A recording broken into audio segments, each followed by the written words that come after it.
محکمہ صحت ہرنائی کے ٹیکنیکل اسامیہ پر ٹیسٹ میں رہ جانے والے امیدواروں محمد صفدر ترین، زاہد اللہ و دیگر نے پریس کلب ہرنائی کے سامنے احتجاجی مظاہرہ کرتے ہوئے کہا ہے کہ محکمہ صحت ہرنائی کے ٹیکنیکل خالی اسامیوں پر سلیکشن کمیٹی کی جانب سے آویزہ شارٹ لسٹ کو مسترد کرتے ہیں۔ خالی اسامیوں کی خرید و فروخت کا حکام نوٹس لے میرٹ کو پامال کیا جا رہا ہے۔ جن امیدواروں کو شارٹ لسٹ کیا گیا ہے وہ نان ٹیکنیکل ہیں۔ ہمارے پیپرز کو غیر جانبدار کمیٹی کے ذریعے ری چیک کیا جائے۔ محکمہ صحت نے مختلف قسم کی اسامیوں پر ہمارے ضلع میں ہمارا ٹیسٹ لیا، جس میں کینڈیڈیٹس نے تحریری پرچے دیے، اور آج جو میرٹ لسٹ ہمارا لگا ہوا ہے اس میں ہمارا نام نہیں ہے۔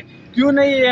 میرے ساتھ جو سے کینڈیڈیٹس کھڑے ہیں ان سب نے مختلف قسم کی ڈپارٹمنٹس میں مختلف قسم کی ڈگریاں کی ہوئی ہے، اور یہ جو ہے اپنے ساتھ ان ڈگریوں کو لے پھر رہے ہیں۔ کیوں ہم فیل ہوئے ہیں؟ آج ہمارے ان پیپروں کو منظر عام پر لایا جائے۔ کیوں ان پیپروں کی ری چیکنگ نہیں ہوتی ہے؟ ان کا ری چیکنگ کیا جائے اور ہمارا رزلٹ جو ہے صاف شفاف کیا جائے۔ یعنی چند دن پہلے ہمارا پیپر لیے تھے، اس کو یعنی کچھ لوگوں نے وہ یعنی چیک کیے تھے، لیکن اس میں کچھ ایسے لوگوں کو جو ہے وہ میرٹ لسٹ میں لایا ہے، حتیٰ کہ اس کو اپنا نام بھی صحیح آتا نہیں ہے، لکھنا یعنی آتا نہیں ہے۔ لیکن ہم لوگوں کا یہ تحفظات ہے کہ ہمارے پیپر جو ہے وہ ری چیکنگ کے لیے ایک کمیٹی بنا دیا جائے تو ری چیک کرے۔ انہوں نے مطالبہ کیا ہے کہ محکمہ صحت ہرنائی کے اسامیوں کی بندر بانڈ اور من پسند افراد کو نوازنے کا نوٹس لیا جائے۔ وش نیوز ہرنائی۔